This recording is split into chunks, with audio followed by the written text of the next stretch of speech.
Good evening, everyone. I want to thank you for finding my channel, Kindred Souls of Brooklyn. And tonight, folks, let's do another episode of Brooklyn Secrets. Tonight's episode focuses on the Prospect Expressway, a place that I grew up from 3 blocks away. I had a store up on 9th Avenue for 25 years. I know a lot of secrets, I know a lot of history about this expressway. Tune in for a really fun talk and a little bit of a sad talk on the history of the Prospect Expressway and the lives that it displaced. So the Prospect Expressway was the brainchild of a guy named Robert Moses. Now, we don't have enough film and memory in the world to really do a full documentary on him. But essentially, Robert Moses was in power in New York City for a really long time. He held lots of positions. He ended up becoming one of the most powerful people in New York history. He was in charge of many projects like the World's Fair. He constructed parks. He constructed all these different bridges and things all around Brooklyn. You could look them up. But the problem with Robert Moses was that he was a big advocate for the automobile, but he wasn't such a big advocate for working class people. And he was known for displacing entire neighborhoods, uprooting everything. And this is exactly what he did in the area of the Prospect Expressway. Now, me having a store over in Prospect Park West for 25 years, I met a lot of the people who were displaced by this. Now, you say to yourself, well, how could people be displaced by an expressway? There's a little known rule that people don't really realize. You've probably heard of it, but you really don't know what it is until you really look it up.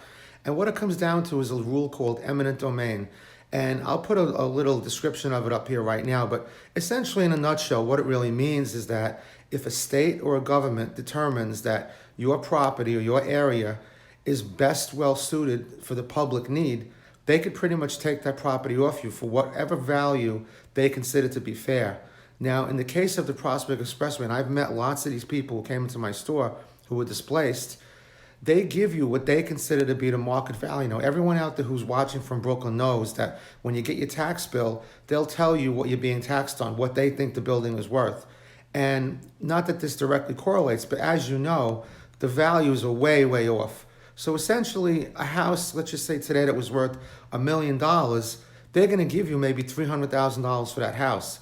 And believe it or not, there's nothing you can do about it because all the government or the state or the city has to do is prove that it's better well served for the whole community or for the area, and that house could be taken off you. And this was the case what happened with the Prospect Expressway. Just a case in point, if you look at parishes, I went to Holy Name of Jesus Parish, which is right up on 9th Avenue, 240 Prospect Park West. But the parish of Immaculate Heart of Mary was hardly hit when the Prospect Expressway was built from 1953 to 1962. And they pretty much lost probably about a third or a fourth or people don't even really know, but it was at least a third of their parish that they lost. And worse than that was the people's livelihoods that were in there. There were stores in there. I'm going to show you pictures of what it looked like, but there were stores in there. There were obviously churches all around there. There were all kinds of businesses set up in there, and they all had to be dismantled. They just gave them eminent domain, and people walked away from it. But to this day, I mean, up until the time I had my store, which was 2014, there were people coming in who were still miserable 50 years later, who they had fathers and mothers who built homes over there. They had businesses over there that they just, you can't replace a memory like that. And, essentially this is what went on. And I'm going to show some pictures of this again, but it's hard to believe that this would happen. And, for all of us who've driven on that expressway, because again, I was born in 1965. It was obviously up and going way before that. You look at the BQE was built in 1940. So we kind of grew up with these things, but you tend to forget how a lot of these things came about. And in another sense, Greenwood Cemetery, which sits just to the left of the Prospect Expressway on 519th Street, that actually saved a large part of Brooklyn because that was a landmark. It was built, the cemetery was started probably like in 1839. And there was also talk that Robert Moses wanted to cut through that area of Brooklyn if he could, and go all the way out to BQE and the Verrazano Bridge area. All of these things were taking place late 50s, early 60s. If you look at a lot of the construction in Brooklyn, Verrazano Bridge, the BQE, Prospect Expressway, all of these things pretty much happened, 1940 to 1960, 65. There was a lot going on in that time frame, and that was because of Robert Moses. So now, folks, I want to show you a little video of the Prospect Expressway and show you pretty much what that encompasses. Now, the answer would have been, people say, well, what if the Prospect Expressway wasn't built? What really could have been done? Well, obviously, a tunnel could have been built. You know, tunnels, and I'm going to put this up right now just to show you. Brooklyn is known as the city of churches, but it could also very well be known as the city of tunnels. There's so many tunnels in Brooklyn and the New York area that it's crazy. So it's not that, it's expensive to build a tunnel, more than it was to build the expressway and buy these homes out. And that's why Robert Moses did that. But that would have been the viable option. And if you consider how big the Prospect Expressway really is, it's not very big at all. It's probably maybe 2-3 miles at best. They could have easily dug a tunnel and connected up the BQE, which is what they were trying to do. And they could have left all those homes in there untouched, because, again, how many tunnels do you have in Brooklyn? It's infinite, the amount of subway lines, the amount of things in Brooklyn that we have. So that could have easily been done. But again, Robert Moses didn't care about regular working class people. You could read up on him. There's been many books written on him. And essentially, it was just sad that all these people lost their homes and their businesses. And, you know, and I just wanted to do this video just to remember that, because a lot of people have forgotten it. It's, you know, it's funny because when you look this up on Google, and I tried to research it, a lot of this stuff I was able to find because of things that I knew from being in the store, but it's pretty much forgotten history. It's been pretty much wiped away for the most part.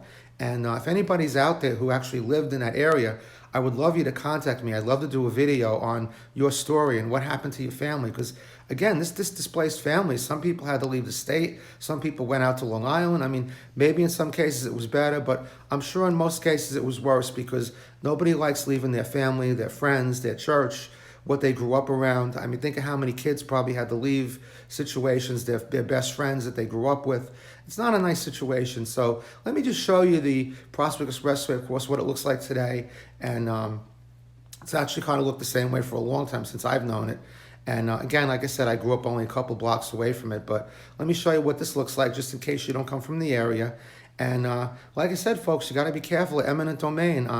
Never be too certain, because at any given time, the government can come in and take your property. And obviously, if the area that you're living in is a wealthy community, there were parts in Brooklyn, like, for instance, if you wonder why the Promenade was built in Brooklyn Heights, there was always rich people down there. Robert Moses wanted to do the same thing over there, but because there were so many connections and lawyers and doctors and people with money living down there, he made a compromise. He ended up building the Promenade instead of putting the thing right through there like he wanted to. So, like everything else, folks, I mean, you know, you have to have connections, otherwise it's dangerous. So let me show you the Prospect Expressway now, and we'll conclude with that. Let me know what you think.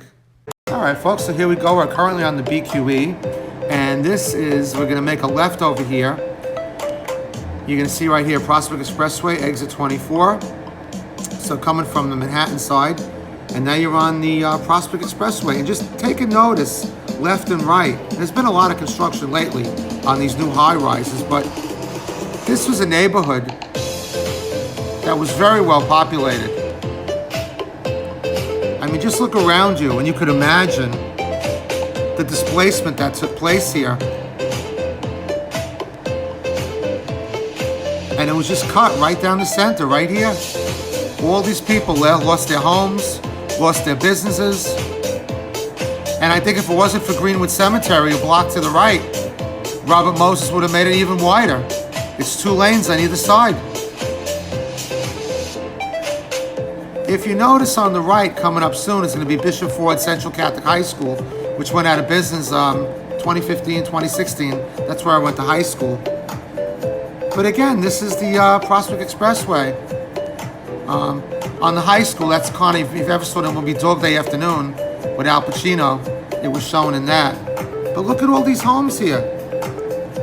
So now we're heading through, this is about a 2 or 3 mile stretch. This could have easily been a tunnel. This is the exit you would take if you wanted to go right. I used to live over there. This is my high school off to the right. And as you can see, it leads into Fort Hamilton Parkway, Ocean Parkway, which goes all the way to Coney Island. But you could just imagine all the people, all the businesses. The church I was telling you about, IHM Church, you would actually get off of this exit right over here. Now that school is gone now. It's the charter school now, but the parish is still there. There you go. IHM would be right over here. Engine 240, one of the best firehouses in Brooklyn, on the left over there. And if you take this road, folks, all the way straight through, you'll end up at the at Coney Island, at the aquarium, at Nathan's. So I hope you enjoyed this video. Please give me a shout. All proceeds go to Waffles Foundation. And we'll see you again real soon. Take care, folks.